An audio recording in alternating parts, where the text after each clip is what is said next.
Director যেহেতু আবু হায়াত খুবই নবীন ডিরেক্টর বড় ছবির জগতে, অনেকটাই আমার সঙ্গে সাকিবের আছে মানুষ হিসেবে। সত্যি যেটুকু যেটুকু কথা হয়েছে আমাদের খুবই কমার্শিয়ালি সেটা ট্রিট করা হয়েছে, যেটা once upon time in Dhaka, যেখানে প্রিন্স প্রিন্স হয়ে ওঠে।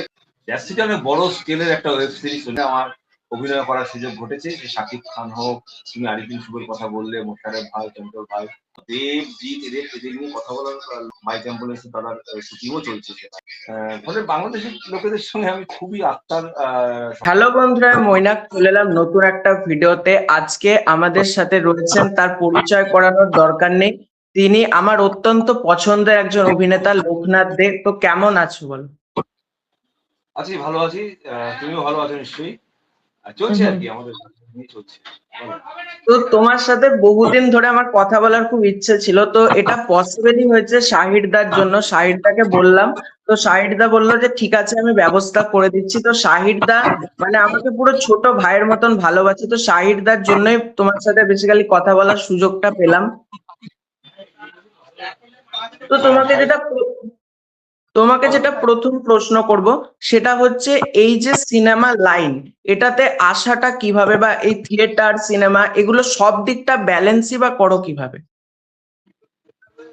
না, আসলে যখন আমি থিয়েটার করতাম তখন তো সারাক্ষণ থিয়েটারই করতাম।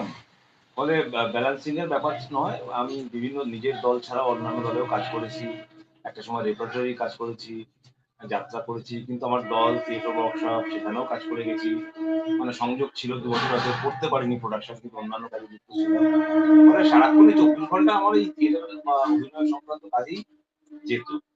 আর তারপরে যখন এই তুমি যেটা বলছো যে ছবির জগতে আসা, সেটা করতে করতে সেটা অবশ্য খানিকটা পরিশ্রম কমই বলা যায়। থিয়েটারে আমরা যা পরিশ্রম করতে হয়, আমাদের সারাদিন দলের কাজ থাকে, রিহার্সাল থাকে, সেট তৈরি থাকে, নানান রকম কাজ থাকে, সব কাজই তো করতে হয়।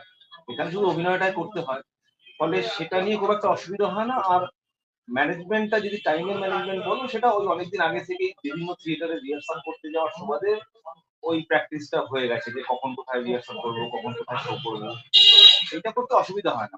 নিজের একটা মানে নিজস্ব একটা সময় সারণী তৈরি করে ফেলি, সেই অনুযায়ী কাজ করি। যেটুকু অসুবিধা হয় সেটুকু যারা কাজ করেন আমাদের সাথে বা আমার সাথে, তাদের সঙ্গে কথা বলে ঠিকঠাক করে দিই। এখনো পর্যন্ত অসুবিধা হয়নি খুব একটা। তো তোমাকে যেটা পরের প্রশ্ন কতগুলো ছবি ছাড়তে হয়েছে, এরকম হয়েছে, সেসব হয়েছে, কিন্তু কাজের করতে কি এর বেশি খুব একটা অসুবিধা হয়। তো তোমাকে যেটা পরের প্রশ্ন করব, এখনকার বাংলা ওয়েব সিরিজ বা সিনেমা যেটাই আসুক না কেন, তুমি হচ্ছে কমন, এবং আমরা যারা সিনেমা দেখি আমরা জানি যে এই ছবিতে লোকনাথ বাবু আছেন মানে এই ছবিটা ভালো কিছু হবে। মানে লোকনাথ বাবু যখন পার্ট হয়েছেন, তো কি এতগুলো সিনেমা, যে প্রতিটা ওয়েব সিরিজ হোক বা সিনেমা হোক, এগুলোর অফারই বা কিভাবে আসে? আর এই ব্যাপারগুলো মানে এত কাজগুলো তুমি করছো, পুরো ব্যাপারটা এটা নিয়ে যদি একটু বলো।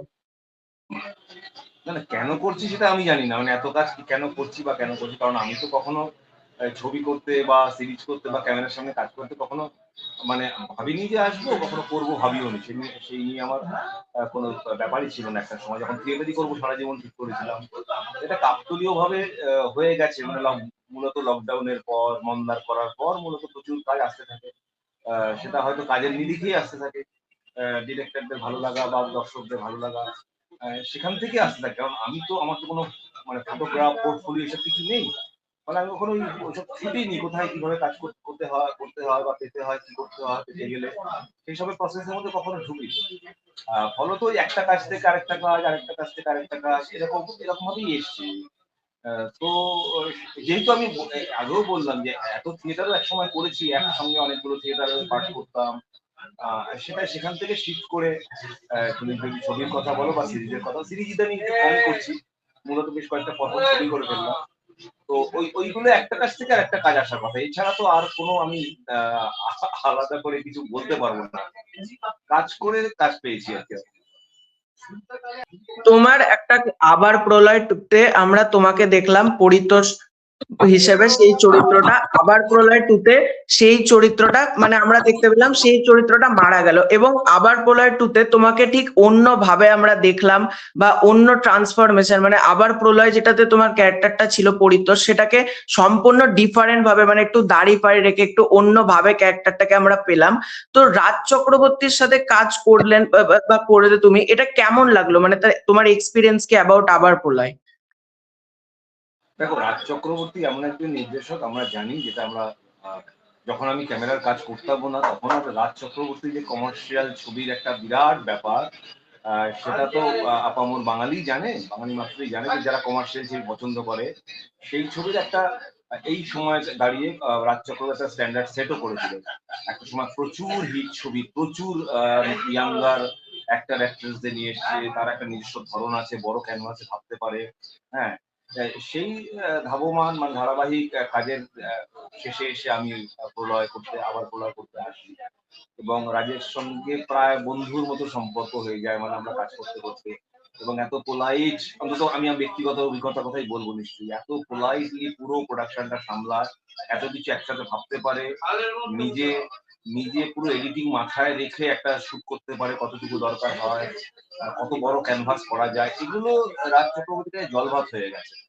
ফলে ওর সাথে কাজ করে খুবই মানে একটা ফ্রেন্ডলি ওয়েদার, এবং এত স্বাধীনতা দেয়, মানে আমি জানি না কেন অনেক ইম্প্রোভাইজ করি আমি, সেগুলোকে এত সুন্দর অ্যাক্সেস করা, এবং আরো ধরো ওর দিক থেকে যদি কোনো ইনপুট আসে ইনপুট দেওয়া।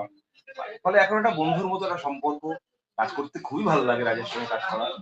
যদি আরো কখনো সুযোগ হয় নিশ্চয়ই করবো রাজের, কারণ কাজের ধারাটা একটু মানে আমাদের যে এখন প্রয়োজন বাংলা ছবিতে যে কমার্শিয়াল একটা অ্যাপ্রোচ দরকার, যেটা আস্তে আস্তে অনেকটাই কমে এসছে, সেটা করতে আমরা ভয় পাচ্ছি অনেকেই।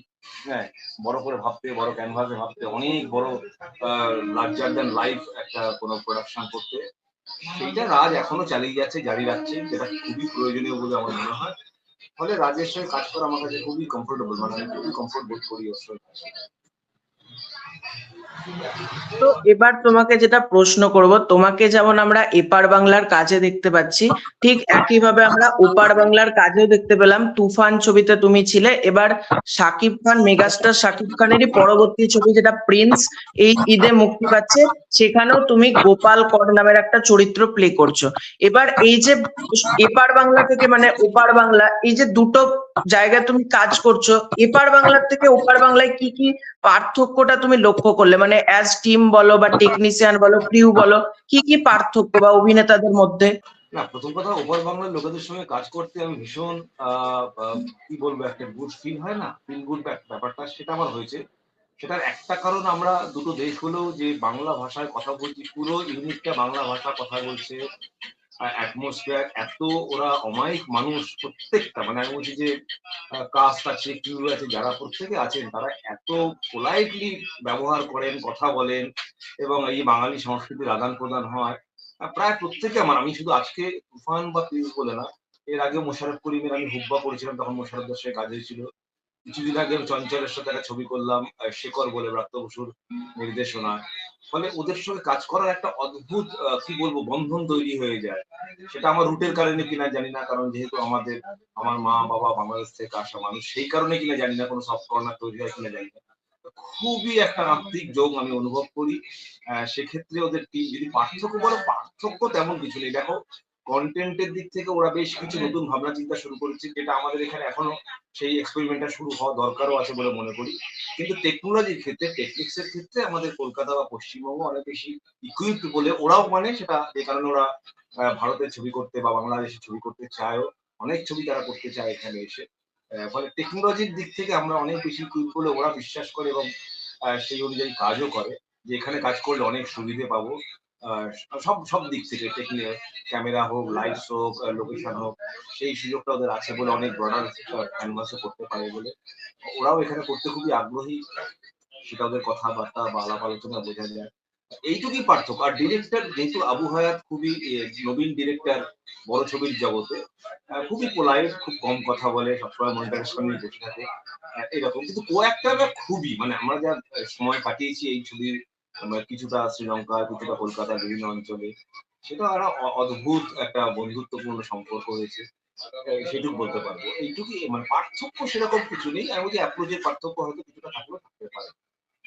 তো তুমি তুফানেও মেগাস্টার শাকিব খানের সাথে কাজ করলে, প্রিন্সেও মেগাস্টার শাকিব খানের সাথে কাজ করলে, মেগাস্টার শাকিব খান মানুষটা কেমন, মানে মেগাস্টার শাকিব খানের সাথে কাজ করে কেমন লাগলো, মানে আমি অভিনয়ের কথা বলছি না, মানে মানুষটা ব্যক্তিগতভাবে কেমন মেগাস্টার শাকিব খান? হ্যাঁ, হ্যাঁ, মানে দুটো ক্ষেত্রেই আমার সুযোগ ঘটেছিল, যে সাকিবের সঙ্গে আমার, মানে তুফানের ক্ষেত্রেও বলছি, স্বল্প পরিসরে ছিল তুফানে। সেখানেও সাকিবের সঙ্গে মূল আমার ছবির প্রেজেন্স ছিল। এখানে তো বটেই, এখানে তো খুবই অনেকটাই আমার সঙ্গে সাকিবের ইয়ে আছে। মানুষ হিসেবে সত্যি যেটুকু কথা হয়েছে আমাদের, এই গুড মর্নিং দিয়ে শুরু হওয়া, তারপরে খুঁটিনাটি বিষয়ে কথা বলা, খুবই পোলাইট, মানে কিন্তু আমি ওকে রাগতেও দেখেছি, যে ভেতরে ভেতরে রেগে যাচ্ছে কোনো একটা কম্পোজিশন নিয়ে হোক বা অন্য কিছু ব্যাপার নিয়ে হোক, কোনো একটা বিষয় নিয়ে হোক, কিন্তু সেটাকে এত সুন্দর কন্ট্রোল করছে, সেটা নিজের মধ্যে রাখছে, হয়তো আমাকে একটু শেয়ার করলো। হ্যাঁ, এই কি রকম পরিস্থিতি হচ্ছে, এইটুকু। কিন্তু ওভারঅল ওর পার্সোনালিটি বলো, কথাবার্তা বলো, খুবই নিচু তারে বাঁধা থাকে। আহ, খুবই চায় ও, যেটা আমার যেটা মনে হয়েছে ওর সাথে কথা বলে, যে ও চায় মানে ডিরেক্টররা ওর থেকে দূরে দূরে না থাকুক, এসে কথা বলুক। ও চায় যে আমার সঙ্গে এসে প্রত্যেকে কথা বলুক। হয় না, অনেকে একটা সাড্ডা মর্যা আছে বাংলাদেশে, অনেকে হয়তো ভয় পায় ওর কাছে যেতে পৌঁছতে। সেটা ও ওখানে দাঁড়িয়ে রক্তকরবী রাজার মতন, মানে এমন একটা ঘেরাটোপের মতন আটকে আছে, অনেকে যেতে ভয় পায়। কিন্তু ওর অ্যাপ্রোচ দেখে মনে হচ্ছে ও যেন সবার সাথে কথা বলতেও চায়। ও চায় ডিরেক্টর এসে কথা বলুক, কস্টিউম ডিজাইনার এসে কথা বলুক, কো অ্যাক্টর এসে ওর সঙ্গে কথা বলুক, আলোচনা করুক সিন নিয়ে। এইটাও ভীষণভাবে চায় বলে আমার এবার আরো বেশি করে মনে হয়েছে। কিন্তু খুবই খুবই ভালো পার্সোনালিটি, ভীষণই ভালো। প্রিন্সের তোমার চরিত্রের নাম গোপাল কর, আমি যদি খুব ভুল না করি, কারণ আনন্দবাজার পত্রিকার তরফ থেকে তোমার একটা ছবিও বেরিয়েছিল যেখানে তুমি কালো রঙের একটা ড্রেস পরেছিলে এবং মাথাতে তিলক। তো এই চরিত্রটা ঠিক কেমন, মানে স্পয়লার আমি চাইছি না, মানে যেটুকু বলা যায়, মানে তোমার চরিত্রটা প্রিন্সে কেমন গোপাল কর? না, বলা তো যাবেই না, এটা তো ঠিকই। এটা তো বলা যাবে না। গোপাল চরিত্রটা একটা মাফিয়ার চরিত্র। আহ, এইটুকু বলতে পারি যে গোপাল চরিত্র একটা মাফিয়ারই চরিত্র। কারণ পুরো মাফিয়া বেস একটা গল্প, খুবই কমার্শিয়ালি সেটা ট্রিট করা হয়েছে, যেটা once upon A time in Dhaka, যেখানে প্রিন্স প্রিন্স হয়ে ওঠে, তার পেছনে গোপাল করের হয়তো একটা ভূমিকা থাকতে পারে। একটা খুবই একটা আত্মিক সম্পর্ক, দুজনের মধ্যে একটা খুব ভালো সম্পর্ক গড়ে ওঠে, এটুকু বলতে পারি। মানে মাফিয়া হলো তাদের একটা মনুষ্যত্ব, মানবিকতা, এদের দুজনের মধ্যে একটা অদ্ভুত সম্পর্ক তৈরি হয়। সেটা ছবিতে দেখানো হয়, আর ক্লাইম্যাক্স টাইম্যাক্স ব্যাপারে আছে। মানে ছবিটা গোপাল করের সঙ্গে প্রিন্সের একটা সম্পর্কেরও একটা ট্র্যাক লাইন আছে বলেই আমি মনে করি। এটুকুই বলতে পারি আমি। তো তোমাকে যেটা পরের প্রশ্ন করব, তুমি কি কি জিনিস দেখে কোনো ছবি হোক বা কোনো মানে সিনেমা হোক বা সিরিজ হোক ইয়েস করো, মানে ডিরেক্টর দেখে না, প্রোডাকশন হাউস দেখে না, কি কি দিকগুলো তুমি আগে দেখো যে এই কারণগুলো ঠিক আছে, তারপর আমি এই ছবিটা তাহলে করছি? দেখো, ছবির জগতে যখন কেউ এসে পড়ে না, তখন বাজ বিচার করাটা সমস্যা হয় অনেক সময়। মানে এখানে তো একটা অর্থকরী বিষয় থাকে অনেক সময়, বেশিরভাগ সময়। মানে আমার চিন্তা করলে যে তার সঙ্গে উল্টো দিকে যদি যাও, তুমি দেখবে যে এটা অর্থকরী একটা বিষয় থাকে, বাজ বিচার করার সুযোগ জেনারেলি থাকে না। অনেক সময় কি হয়, তুমি যেটা প্রশ্ন করেছো, যে একটা টেক্সট আমার ভালো লাগলো না। হয়েছে এরকম, এমন ছবিও হয়েছে যে আমার 15 দিনের একটা বড় ক্যানভাস, মানে বড় প্রোডাকশন হাউসের কাজ, সেটা 15 থেকে 17 দিনের আমার কাজ ছিল, সেটা আমি করিনি। সেটা আমি বললাম যে না, এটা করবো, কিছু মনে করো না। সেটা যেমন করিনি, সেটা আমার ভালো লাগেনি চরিত্রটা যেরকম। তারা সেটা মেনেও নিয়েছে, আমার আমার যুক্তিগুলো, আমার কথাগুলো। এরকমও যেমন হয়েছে, আবার অনেক ছবি ছেড়ে দিয়ে আফসোস করেছি, ডেটের কারণে করতে করিনি। মূলত আমরা দেখি কন্টেন্টটা কেমন, মূলত দেখি মানে যেটা দেখতে হয় বেসিক্যালি, যে স্পেসটা আছে কিনা আদৌ। আর যদিও আমি এখন ছোটখাটো প্রচুর ছবিতে অভিনয় করেছি, মানে 2 লাইন 4 লাইন 5 লাইন, একটা সিন দুটো সিন এরকম যখন করি, আমার সেটা নয়, সেটা বন্ধুত্বের খাতিরে হয়, অনেক সময় করতে ভালো লাগে হয়, অভিনয় করার একটা সুযোগ পাবো সেই কারণে হয়। হ্যাঁ, অর্থকরী ফিনান্সিয়াল ব্যাপারটা হলেও হয়। এই সব মিলিয়ে হয়, কিন্তু ওই কন্টেন্ট, ডিরেক্টরের অ্যাপ্রোচ, কো অ্যাক্টর, এই সবটা একটা, তুমি যদি বলো তা এই দিকগুলো থাকে। মানে একটা তো থাকে, তার উপর করা না করা নির্ভর করে। কিন্তু বেসিক্যালি আমার করতে ভাল লাগে তো। একটু একটু কিছু থাকলে যদি মনে করি, তাহলে ওটাতে আমি এগিয়ে যাই সব কাজ। আমি ইন্ডিপেন্ডেন্ট ছবিও দু একটা বেশ এই মাঝখানেও করলাম। তারা সবাই আনলাম, কেউ কাউকে চেনে না, এমন প্রথম নতুন ডিরেক্টর এরকম করেছি, কন্টেন্টটা ভালো লেগেছে, এগিয়ে গেছি। এরকম ভাবে মানে আলাদা করে খুব স্ট্রিক্টলি এটা থাকলে করবো, ওটা থাকলে করবো না। এইরকম ব্যাপারটা নেই ভাই। তো তোমাকে যেটা পরের প্রশ্ন করব, দুটো ছবি তোমার আপকামিং আসছে টলিউডে, একটা দেবদার সাথে একটা জিদ্দার সাথে, একটা বাইক অ্যাম্বুলেন্স দাদা এবং অন্যটা কেউ বলে বিপ্লবী কেউ বলে ডাকাত, দুটোই নন্দী মুভিজের সাথে তুমি করলে। এই দুটো ছবিটা মানে করে তোমার কেমন লাগলো, বা দেবদার সাথে কাজ করে কেমন লাগলো, বা জিদ্দার সাথে করে কেমন লাগলো? দেবদার সাথে তুমি টেক্কাতেও ছিলে একটা চরিত্রে। হ্যাঁ, না নন্দী মুভিজের সঙ্গে আমি বেশ পরপর অনেকগুলো ছবি করেছি। নন্দী মুভিজের সঙ্গে আরো একটা ছবি আমি মৈনাক ভৌমিকের বিষণ্ণ বলে একটা ছবি আমরা শুট করে রেডি করে রেখেছি। ওটা কবে জানি না, ওটা রিলিজ নিশ্চয়ই করবে। তা নন্দী মুভিজের সঙ্গে আমি বেশ ও প্রদীপের সঙ্গে আমার একটা বন্ধুত্বপূর্ণ সম্পর্ক আছে। তো যাই হোক সে তো করেছি। দেখো দেব, জিৎ এদের নিয়ে কথা বলার লোক আমি নই প্রথম কথা। কারণ তারা নিজ গুণে যে স্টারডামটা তৈরি করেছেন এই বাংলা ইন্ডাস্ট্রিতে সেটা তাদের একটা নিজস্ব জায়গায় তারা তৈরি করে। আমার বলা না বলার উপর নির্ভর করে না। কিন্তু কাজ করতে গিয়ে যে একটা সম্পর্ক তৈরি হওয়া, সেটা আমি থিয়েটার থেকে এসেছি বলে, নাকি আমি এতদিন ধরে এই ক্যামেরার কাজে অল্প দিনেও অনেকের মানে অনেকের ভালোবাসা পেয়েছি বলে, যাই হোক মানে খুব একটা অদ্ভুত আন্তরিক সম্পর্ক সবার সাথে হয়ে আছে। আমার এখনো বাইক অ্যাম্বুলেন্স দাদার শুটিংও চলছে সেটা। মানে একেবারেই খুবই বন্ধুত্বপূর্ণ। মানে আমি আসলে লোকটা ওইরকমই যে আমি কারোর সাথে সম্পর্ক আমার ওই খুব বন্ধুর মতোই হয়ে যায় ২-৪ ঘন্টার মধ্যেই। সে বিরাট বড় স্টার হোক, মানে তার দিক থেকে যদি পজিটিভ অ্যাপ্রোচ থাকে, আর একটা জুনিয়র আর্টিস্ট হোক, আমার সঙ্গে মানে সম্পর্কটা সবার সঙ্গে খুব বন্ধুত্বপূর্ণই থাকে। মানে আলাদা করে কোনো ট্যাবু নেই যে এর সাথে কথা বলবো, এর সাথে কথা বলবো। যেরকম হতে পারে বলে অনেকে মনে করে। আমার ওরকম নেই। আমার সবার সাথে কাজ করে একদম আরাম পাই। কারণ আমি শুধু কাজটাকে ফোকাস করি। আমার কাজটাই আমার কাছে মূল উদ্দেশ্য হয়ে থাকে। ফলত দেব হোক, জিৎ হোক, শাকিব খান হোক, ওদিকে মোশাররফ করিম, চঞ্চল হোক, প্রত্যেকের সঙ্গে আমাদের খুবই মানে যা হয় আর তুমি সেটে গেলে আর তখন আমার কাছে কে শাকিব খান, কে জিৎ তা নয়। আমার কাছে সেটা কখনোই মনে হয় না। আমি যখন থিয়েটারে করেছি তাই, তখন আমি কো-অ্যাক্টর হিসেবেই তাকে ভাবি এবং সেই অনুযায়ী তার সঙ্গে আমার যে কথোপকথন হয় সেটুকু আমি উপভোগ করি। আ কখনো কাউকে হার্ট করার কথা ভাবার প্রশ্নই নেই। মানে এইসব তো হয় না। একটা সিন যাতে ভালো করে হয়ে উঠতে পারে, সেই জন্য যা করতে হয় সেটি গিয়ে তাই করি। খুব একটা বাড়তি কথা বলাও প্রয়োজন বোধ করি না। তো এবার তোমাকে যে প্রশ্নটা করব, প্রিন্স নিয়েই করছি। সামনে প্রিন্স মুক্তি পাচ্ছে এবং প্রিন্সের কে সবাই বলছে প্রিন্স হবে একটা ইন্টারন্যাশনাল প্রজেক্ট। তুমি যেহেতু এখানে একটা চরিত্র পেয়েছো, এটা মানে কতটা লার্জার দ্যান লাইফ ভাবে আমরা পাবো, বা কিরকম ভাবে ছবিটা হবে, এটা নিয়ে যদি বলো অ্যাবাউট প্রিন্স। আমি তো বিস্তৃত বলতে পারবো না। তবে প্লিজ একটা হার্ডকোর কমার্শিয়াল অ্যাকশন ধর্মী একটা মুভি, যেটা তুফানেও দেখা গেছিল, এখানেও তাই। বাংলাদেশে পরপর ২-৩-৪টে ছবি এরকম ধরনেরই মানে খুবই হার্ডকোর কমার্শিয়াল ছবি রিলিজ করতে চলেছে। মানে প্রিন্সও সেই ধরনেরই একটা বিরাট স্কেলে, বিরাট লার্জার দ্যান লাইফ একটা ক্যানভাস তৈরি করেছে আবু ভাইয়া। আহ, এখন শোনো, বাংলাদেশের কনটেক্সটে আমি বলতে পারবো না তারা কি ছবি চাইছে। তবে শাকিব খান যে ওই যে অরাটা ওখানে তৈরি করে রেখে, শাকিব খানের ছবি মানে একটা বিরাট ব্যাপার হয়ে যায়। সেই যে মসলা, সেই যে কন্টেন্টের যে, সেগুলো এটা সম্পূর্ণই মজুদ আছে এর মধ্যে বলেই আমার মনে হয়েছে। আমি যতদিন শুটিং করেছি তাতে তাই মনে হয়েছে যে সমস্ত কিছু এর মধ্যে আছে।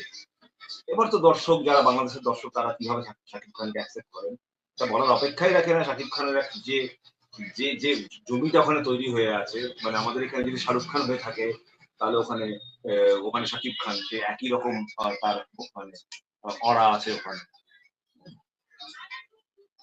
তো তোমাকে যেটার পরে প্রশ্ন করব, এখানকার অনেক দর্শক মানে জানতে চাইছে, আমরা যারা ইউটিউব করি, যে প্রিন্স কি ভারতে মুক্তি পাবে, মানে পশ্চিমবঙ্গে মুক্তি পাবে যেরকম তুফান মুক্তি পেয়েছিল? তুমি যেহেতু কাজ করেছো, কোনো খবর আছে যে প্রিন্স ভারতে মুক্তি পাওয়া নিয়ে?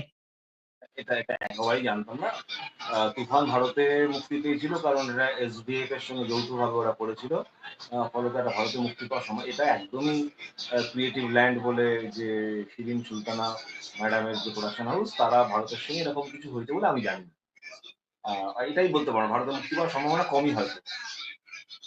তোমার 19 তারিখে দুটো কাজ আসছে, একটা তো প্রিন্স হয়ে গেল, অপরদিকে তোমার যেটা আরেকটা মুক্তি পাচ্ছে সেটা হচ্ছে সোনি লিভে জ্যাজ সিটি। জ্যাজ সিটির মূল চরিত্র বাংলাদেশের জনপ্রিয় স্টার আরিফিন শুভ। তো জ্যাজ সিটি নিয়ে যদি কিছু বলো, মানে একটা ইন্টারন্যাশনাল লেভেলের কাজ হচ্ছে, সৌমিক সেন কাজটার পরিচালক। তো এই কাজটা করে কেমন লাগলো জ্যাজ সিটি, বা জ্যাজ সিটি নিয়ে about jazz city? Jazz city অনেক বড় স্কেলের একটা ওয়েব সিরিজ রিলিজ করেছে, সেটা নিয়ে কোনো হবে না। এটা বাংলা, যদিও বাইলিঙ্গুয়াল মানে অনেকগুলো ভাষার সঙ্গে যুক্ত হয়েছে, কিন্তু মূলত তো বাংলা ওয়েব সিরিজ। বিরাট ক্যানভাস, একটা ইতিহাস ঋদ্ধ একটা কন্টেন্ট, সেখানে বাংলাদেশের মুক্তিযুদ্ধ, তার প্রেক্ষিত, এই নিয়ে মূলত এই পুরো সিরিজটা। তাতে পূর্ব পাকিস্তান, ভারতবর্ষ, নতুন বাংলাদেশের স্বপ্ন, এই সবটা নিয়ে একটা লেখা হয়েছে কন্টেন্টটা। হিউজ কাস্টিং, হিউজ লোকেশন, তার একটা টাইম পিরিয়ড রয়েছে, এই সবটা নিয়ে একটা সোনি লিভে একটা বিরাট মাপের একটা বাংলা ওয়েব সিরিজ হতে যাচ্ছে। আমরা সবাই খুবই আশাবাদী। তার মেকিং থেকে মেক করেছে, তার পুরো ক্রিয়েটিভ টিম যেভাবে এটা কাজ করেছে, প্রডিউসার লেভেল থেকে শুরু করে একটা প্রচুর ক্যারেক্টার এর মধ্যে আছে।